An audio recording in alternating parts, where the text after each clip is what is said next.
नमस्कार, जनसारथी न्यूज़ में आपका स्वागत है। ख़ास मुलाकात में आज हमारे साथ मौजूद हैं ग्वालियर संभाग के inspector general of police Arvind Saxena ji. इनसे बात करेंगे, जानने की कोशिश करेंगे कि पुलिस की इतनी चैलेंजिंग जॉब में इनके क्या क्या अचीवमेंट्स हैं।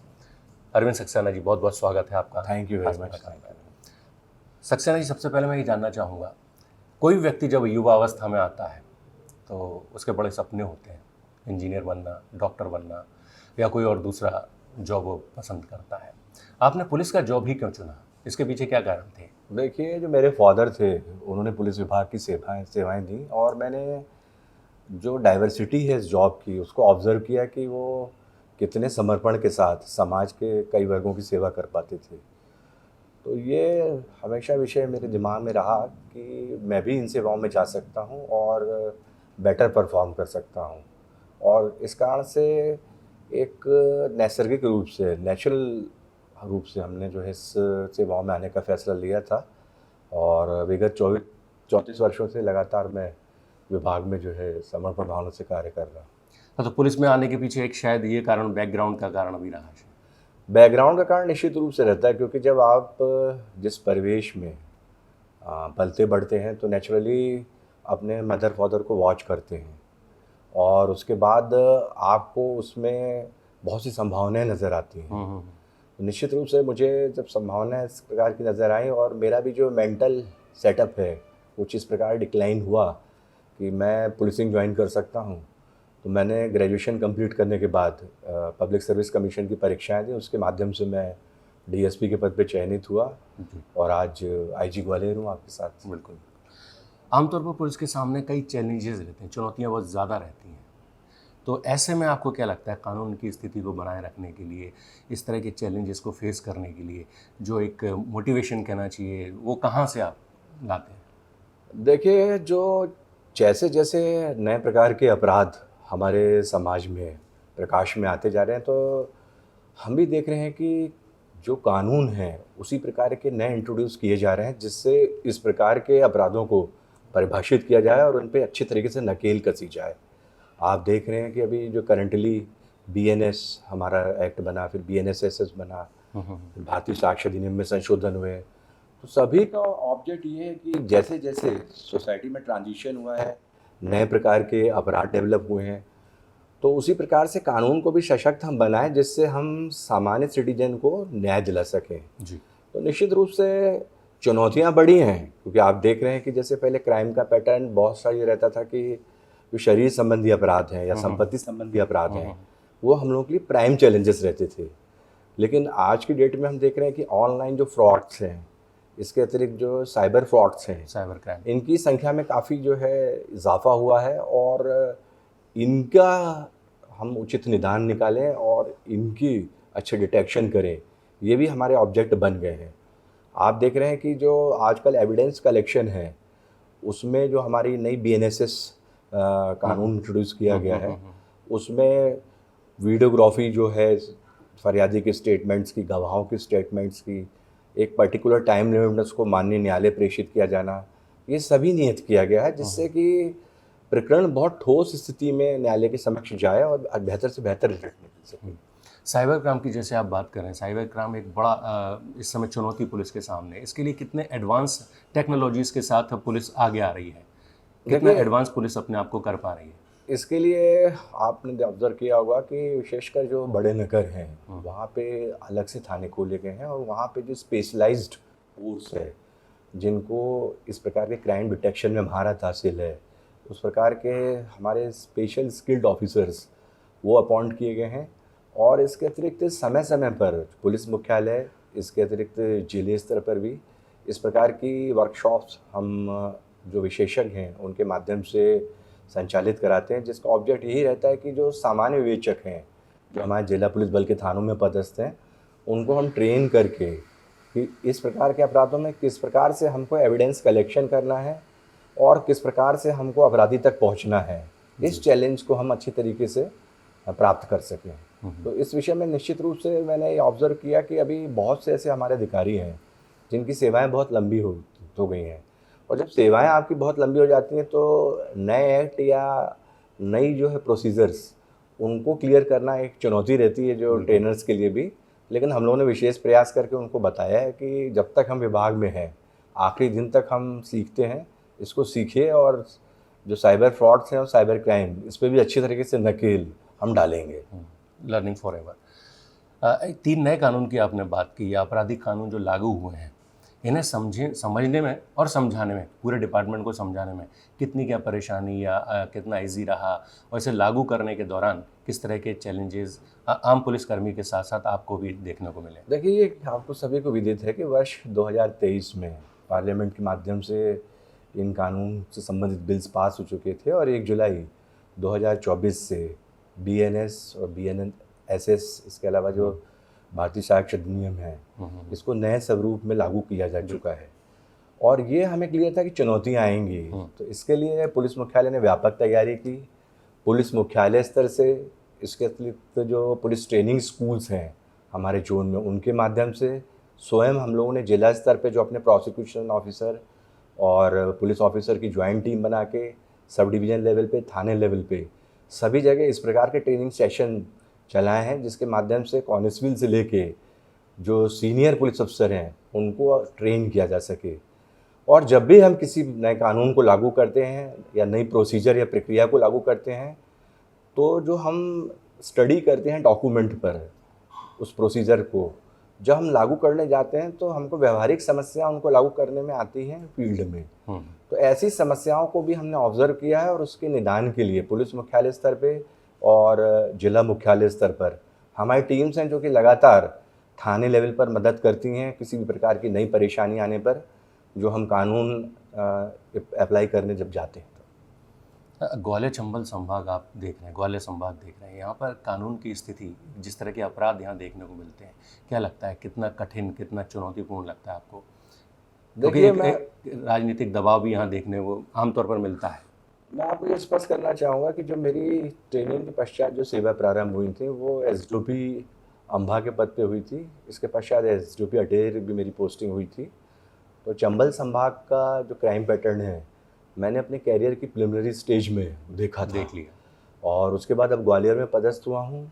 तो निश्चित रूप से यहाँ का जो क्राइम पैटर्न है उसमें मैंने देखा कि थोड़ा फायर आर्म्स का जो उपयोग है वो होता है। इसके अतिरिक्त बहुत सी जो रिपोर्टें हैं वो एग्जेगरेटेड फॉर्म में लिखाई जाती हैं और कई बार डिस्टॉर्टेड फॉर्म में भी लिखाई जाती हैं। कई बार स्थिति ये होती है कि क्रिमिनल स्वयं के बचाव के लिए ऐसी व्यू रचना करके आता है कि उसके ऊपर भी कोई अपराध कमिट किया गया है या कारित किया गया है। तो उसमें हमें पूर्ण रूप से ध्यान रखना पड़ता है। और जहाँ तक आपने राजनीतिक प्रभाव की बात कही, तो मैं स्पष्ट करना चाहूँगा कि जो हमारे राजनेता रहते हैं वो भी जनता के चयनित प्रतिनिधि रहते हैं और लाखों वोट लेके वो आते हैं। तो यदि उनके द्वारा कोई रैशनल और सही बिंदु की तरफ हमारा ध्यान आकर्षित कराया जाता है तो हम निश्चित रूप से उसका एग्जामिनेशन कराते हैं और कई बार जो है सही स्थिति याद करने में वो तथ्य हमको जो है सहायक सिद्ध भी होते हैं। तो कुल मिला के सभी बिंदुओं पर अगर अच्छी तरीके से कार्य किया जाए और हर वर्ग का सहयोग मिलता है और निश्चित रूप से लॉ एंड ऑर्डर और क्राइम कंट्रोल में पूर्ण मदद मिलती है। कई बार ये भी देखने को मिलता है कि राजनीतिक दलों से जुड़े हुए लोग जब किसी अपराध में संलिप्त नज़र आते हैं या उनके खिलाफ कोई शिकायतें आती हैं, तब कहीं ना कहीं पुलिस अपने आप को बड़ा असहाय, या कहना चाहिए उस स्थिति में पाती है कि अब क्या किया जाए। इधर से राजनीतिक दबाव है, इधर से भी सत्ता का दबाव भी कहीं ना कहीं झेलना पड़ता है। तो एक मनोस्थिति कुछ ऐसी बन जाती है कि लगता है कि यार आम जनता जो है उसको न्याय दिलाना प्राथमिकता है, या राजनीतिक दबाव के चलते इन मामलों में क्या कुछ किया जाना चाहिए? देखिए, मेरे कैरियर में मुझे विविधतापूर्ण पोस्टिंग्स मिली। जैसे मैंने बताया कि शुरुआत मेरी यहाँ मुरैना एसडीओपी अम्बा के रूप में हुई, फिर अटेर भी मेरी पोस्टिंग हुई। इसके पश्चात जो है उज्जैन और उसके बाद भोपाल, बालाघाट और विदिशा, सभी स्थानों पर मैं पोस्टेड रहा हूँ और सभी जगह एक विविधतापूर्ण क्राइम है और अलग अलग चैलेंजेस सभी स्थानों के हैं। तो मेरा ये मानना है कि यदि आपकी कार्यप्रणाली फेयर है तो जनता या जनप्रतिनिधि किसी से वो छुपी नहीं रहती। उनको ये बहुत क्लियर रहता है, यानी कि इनके परसेप्शन क्लियर है, पारदर्शी हैं। तो जितना पुलिस अधिकारी बाय रूल ऑफ लॉ चलेगा या जितना नीट एंड क्लीन उसकी वर्किंग रहेगी, ट्रांसपेरेंट वर्किंग रहेगी, तो मुझे नहीं लगता है किसी प्रकार की विषमताएं किसी भी वर्ग के द्वारा क्रिएट की जाती हों। और बल्कि उसमें हमको उचित सहयोग भी मिलता है यदि हमारी खुद की कार्यप्रणाली ट्रांसपेरेंट रहे और असर्टिव रहे, और हम अपनी सही स्थिति को बहुत अच्छी तरीके से संवाद द्वारा सभी को एक्सप्लेन कर पाएंगे। आपको नहीं लगता कि पुलिस को फ्री हैंड मिलना चाहिए? किसी भी तरह का कोई दबाव, चाहे वो सत्ता का दबाव है, राजनीतिक प्रतिनिधियों का दबाव है, वो नहीं होना चाहिए, क्योंकि आम जनता का जो भरोसा है वो पुलिस पर इस तरह से है कि अगर किसी भी तरह की कोई समस्या आती है तो सबसे पहला अगर दरवाज़ा कहीं खटखटाता है तो वो पुलिस का होता है, कानून का होता है। देखिए, नॉर्मली कई बार इस प्रकार की जो टेंडेंसी क्रिमिनल में सामने आती है, लेकिन यदि आप में अच्छी असर्टिव पावर है और यदि आपकी कार्यप्रणाली फेयर है और यदि आप किसी केस का अध्ययन बहुत गहनता से करते हैं और सारी परिस्थितियां आपको स्वयं मालूम रहती हैं, तो इस स्थिति में आप किसी भी वर्ग विशेष को बहुत अच्छी तरीके से सेटिस्फाइड कर सकते हैं। और मैंने जैसा कि आपको बताया कि मैंने कैपिटल में भी काफ़ी काम किया है अपने स्टेट की, और वहाँ भी जो है काफ़ी चैलेंजेस हर प्रकार के रहते हैं हर वर्ग के। लेकिन अगर आपने संवाद अच्छा रखा और आपकी कार्यप्रणाली जो है वो निष्पक्ष और पारदर्शी रही, तो हर प्रकार की जो है समस्या का निदान आ जाता है। और हर पर्टिकुलर वर्ग में सभी इस प्रकार के लीडर्स रहते हैं और सिटीजन्स रहते हैं जो कि आपकी हेल्प करने के लिए रेडी रहते हैं और आप हर समस्या से निजात पा लेते हैं। सर, एक बड़ी समस्या देखने को मिल रही है, यूथ जो है वो कहीं ना कहीं अपराधों में संलिप्त दिखाई दे रहा है। क्या वजह मानते हैं और इसको रोकने के लिए पुलिस का अपने लेवल पर क्या कुछ काम किए जा रहे हैं? देखिए, मैंने ऑब्ज़र्व किया है कि जो युवा वर्ग है, कई बार इनको गुमराह किया जाता है, खासकर ऐसे इन्फ्लुएंशियल व्यक्तियों के द्वारा जो कि अपना एक बड़ा ग्रुप विकसित करना चाहते हैं और जिनके अपने पर्टिकुलर स्वार्थ रहते हैं। कुछ लोग जैसे ज़मीन संबंधी विवादों में, कुछ ऐसे यूथ का जो कि अभी किसी प्रकार से प्रयासरत हैं कि किसी प्राइवेट या किसी सरकारी जॉब में वो एब्जॉर्ब हो जाएं, तो उनका उपयोग करने की टेंडेंसी रहती है। और कई बार मैंने देखा है, जिसके लिए मैं बहुत ज़्यादा लोगों को अपने जागृत करता रहता हूं, कि जो नशीले पदार्थों का सेवन है, विशेषकर जो NDPS एक्ट के तहत आने वाले सब्सटेंसेस हैं, इनको भी मैं चाहता हूं कि यूथ इससे पूरा दूर रहें। और इनको रचनात्मक कार्यों में जितना हम उपयोग करेंगे, इसमें हमारे विभिन्न सामाजिक संगठन, स्वयं पुलिस की और अन्य विभागों की भी बड़ी महत्वपूर्ण भूमिका है कि इनको जितना हम पॉजिटिव काम में लगाएंगे, तो निगेटिव एस्पेक्ट्स या ऐसी कार्रवाइयाँ जो कि कानून की परिधि में ना आकर कानून की परिधि के बाहर हो जाती हैं, उसमें इन लोगों की इंटेलिजेंस नहीं बढ़ेगी। तो यूथ के ऊपर हमें विशेष ध्यान रखना है और उनको सही दिशा हमको दिलवानी है, जिससे वो किसी प्रकार के क्राइम में इंडल्ज ना हो और उनका दुरुपयोग कोई बाहुबली ना कर सके। जी सर, एक आपने जो बात की NDPS एक्ट की, उसमें ख़ास बात जो रहती है कि जितने भी नशीले पदार्थों के जो भी उपयोग करने वाले लोग हैं या उनकी तस्करी के ज़रिए जो युवाओं में बांटने वाले लोग हैं, युवा को भ्रमित करने वाले लोग हैं, उनके खिलाफ जब आप एक्शन लेते हैं तो कई बार ये देखने को मिला है कि उसकी जांच के दौरान कई इस तरह की बातें सामने आती हैं कि हम कोर्ट के सामने ये चीज़ प्रूव नहीं कर पाते कि जो चीज़ सीज़ की गई है वो क्या चीज़ है, क्या पदार्थ था। और लोग इस मामले में देखने को मिला है कि अपराधी जो है वो बचता हुआ दिखाई दिया है। देखिए, जो NDPS एक्ट है, इसमें जो प्रक्रियाएं हैं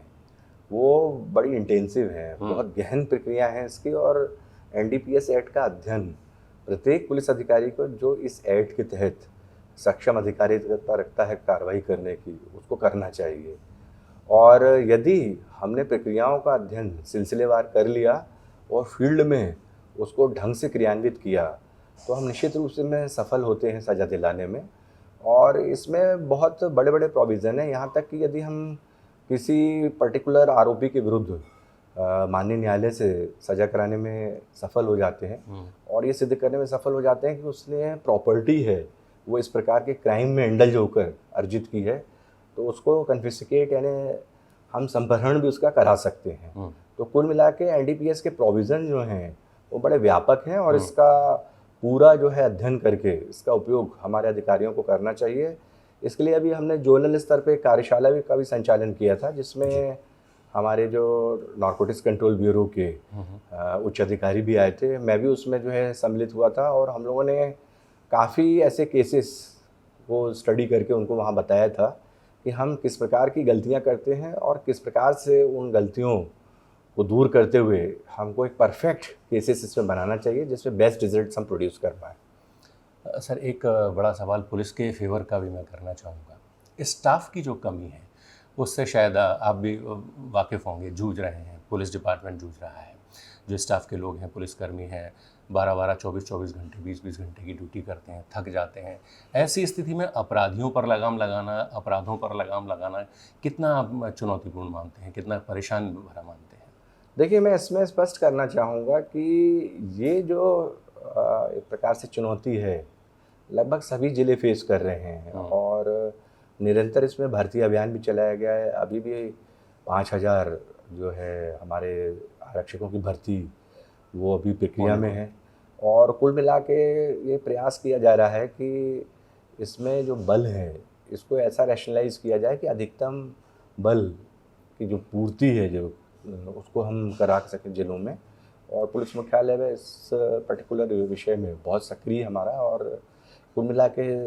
ये प्रयास किया जा रहा है कि जो उपलब्ध बल है उसमें कम से कम हम किस प्रकार से सभी अधिकारी कर्मचारियों का बराबर से इस प्रकार से उपयोग करें कि जो डॉक्यूमेंटेशन में बहुत अच्छे हैं उनको उसमें लगाएं,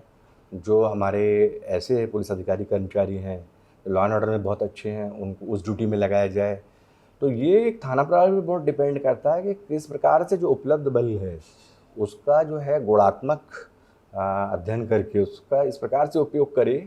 कि उससे मैक्सिमम हम एफिशिएंसी या दक्षता अपने कार्यक्षेत्र में विकसित कर पाएँ। तो ये एक मैनेजमेंट या जो प्रबंधन का प्रमुख सिद्धांत है कि उपलब्ध बल में भी हम अच्छे से अच्छा परफॉर्मेंस दे सकते हैं और इसी के लिए हम लगातार मोटिवेट कर रहे हैं। और वैसे जैसे मैंने बताया कि शासन और पुलिस मुख्यालय निरंतर जो है संसाधनों के, चाहे वो टेक्निकल संसाधन हो या जैसा कि आपने बताया कि जो हमको कांस्टेबल से लेकर उप निरीक्षक तक की जो बल की बढ़ोतरी का विषय हो, उस पर बहुत संवेदनशीलता से विचार कर रहा है और भर्तियाँ प्रॉपरली नियोजित की जा रही हैं। सर आमतौर पर देखने को मिलता है कि राजनीतिक दल जब यात्रा पर आते हैं या कहीं भी पॉलिटिकल एक्टिविटीज़ होती हैं वहाँ पुलिस को पूरी मुस्तैदी के साथ तैनात किया जाता है। आपको नहीं लगता है कि यहाँ कुछ कटौती की जानी चाहिए? जब आम नागरिक जब वो उस जनप्रतिनिधि के साथ जुड़ा हुआ है तो इतनी पुलिस बल के साथ उसकी सुरक्षा के लिए आपको नहीं लगता है कि कुछ कमी की जाए तो आम जनता को ज़्यादा फ़ायदा होगा? देखिए, हमारे यहाँ क्या है कि जो सुरक्षा श्रेणी विभाजित हैं और कई बार जिसमें बड़ी जो हाई सिक्योरिटी जो कैटेगरी है उसके जो वीआईपीज़ या वीआईपीज़ हमारे आते हैं तो उसमें जो है मापदंड वो विशिष्ट रूप से निर्धारित किए गए हैं और उसका हम पालन करते हैं कि किस प्रकार से हमको जहाँ पे उनका आगमन स्थल है वहाँ व्यवस्थाएं लगानी है, कैसे रोड अरेंजमेंट पूरा लगाना है हमको, कैसे जहाँ उनके स्टे करने का स्थान है वहाँ व्यवस्था लगानी है, कैसे कंटिजेंसी रोडों पे व्यवस्था में लगानी है, कैसे ट्रैफिक कंट्रोल करना है, क्योंकि सिक्योरिटी थ्रेट जो है वो किसी भी प्रकार से हो सकती है। तो उस समय वो प्राइम प्रायोरिटी रहती है और निश्चित रूप से उसमें एक निश्चित अनुपात में हमको बल लगाना पड़ता है और वो बल लगाना आवश्यक भी है जिससे कि वीवीआईपी या वीआईपी की जो सिक्योरिटी पूर्ण रूप से जो है हमारे ज़िले या जोन में उनके मूवमेंट के दौरान सुनिश्चित की जा सके। एक आखिरी सवाल मैं आपसे करना चाहूँगा। आमतौर पर पुलिस शब्द एक ऐसा शब्द बन गया है कि जो साधारण नागरिक है वो सुनते से ही घबरा जाता है, उसके मन में तमाम तरह की चिंताएं, परेशानियां सामने आने लगती हैं। उसको अगर ये बताया जाए कि आपको पुलिस के पास जाना पड़ेगा, पुलिस से मिलना पड़ेगा, पुलिस आपकी इसमें मदद करेगी, लेकिन उसको कहीं ना कहीं ये खौफ दिमाग में घूमता रहता है कि इमेज जो पुलिस की बन गई है उसको लेकर, इमेज सुधारने को लेकर क्या कुछ डिपार्टमेंट की तरफ से या आप जैसे जो लोग हैं जिनका लंबा कैरियर पुलिस डिपार्टमेंट में रहा है, एक अच्छा खासा अचीवमेंट्स आपके पास है, वो क्या कुछ करते दिखाई दे रहे हैं? देखिए, हमारे समाज में बहुत से ऐसे वर्ग हैं जिन पे हमें उनकी सुरक्षा पे बहुत ध्यान देना पड़ता है और उनको बहुत केयरफुली हमको पूरा उनकी समस्याओं को हैंडल करना पड़ता है। उसमें एक वर्ग है जो है हमारे जुवेनाइल्स का, हमारे अवयस्क बालक बालिकाओं का। इसके लिए आप जानते हैं जुवेनाइल जस्टिस एक्ट जो है 2000 में बना था, फिर 2015 में इसको और विस्तृत किया गया। तो हम कोशिश करते हैं कि हम बालक अवस्था में ही लोगों को जाके उनके स्कूलों में ट्रेन करें कि किस प्रकार से उनको जो विभिन्न प्रचलित कानून है उसको पालन करना है, किस प्रकार से अच्छा सिटीजन बनना है कानून को पालन करने में, और किस प्रकार से वो सुरक्षित हैं, किस प्रकार के जो नए एक्ट्स हैं जो उनको हर प्रकार की सुरक्षा प्रदान करते हैं कानून के तहत। इसके अलावा जो हमारी बालिकाएं हैं और युवतियां हैं जी। इनको भी शैक्षणिक संस्थानों में जाके हमारे ऑफिसर्स जो कानून में ऐसे प्रावधान हैं जो उनको बहुत सुरक्षित बनाते हैं और कई ऐसे अपराध जो कि कानूनों में परिभाषित किए हैं उनकी सेफ्टी के लिए उसके विषय में पूरा ज्ञान देते हैं, जिससे वो भी उसका उपयोग करके ऐसे क्रिमिनल्स जो उनको तंगाते हैं उनके खिलाफ कड़ी से कड़ी कार्रवाई एफआईआर करा के कर सकें। और निश्चित रूप से हम उनके प्रोटेक्शन के लिए पूरी तरीके से कटिबद्ध हैं और समाज के हर वर्ग से मेरा ये आह्वान है कि पुलिस आपकी सेवा में सदैव तत्पर है और पुलिस के साथ संवाद बनाने में या संपर्क करने में आपको बिल्कुल नहीं चकना है। हम लोगों ने नगर रक्षा समितियां और ग्राम रक्षा समितियां इनका भी गठन किया था, जिसका उद्देश्य यही था कि इस वर्गों के माध्यम से भी जो है हम जनता से बहुत अच्छा संपर्क करें। और जन सुनवाई जैसी हमारी जो योजनाएं हैं वो इसी बात का प्रतीक है कि बिना हिचके जो पीड़ित पक्ष है वो हमसे आके मिले, हमारे सामने समस्या रखे, हर स्तर पर, चाहे थाना स्तर हो, चाहे वो जिला स्तर हो, चाहे रेंज स्तर हो, चाहे जोनल स्तर पर हो, सभी अधिकारी उपलब्ध हैं जो कि जनता की समस्याओं के निवारण के लिए लगातार तत्पर हैं और इसके लिए हम लगातार कटिबद्ध हैं। तो ये थे inspector general of police Gwalior के अरविंद सक्सेना जी। इन्होंने तमाम सवालों के बखूबी जवाब दिए।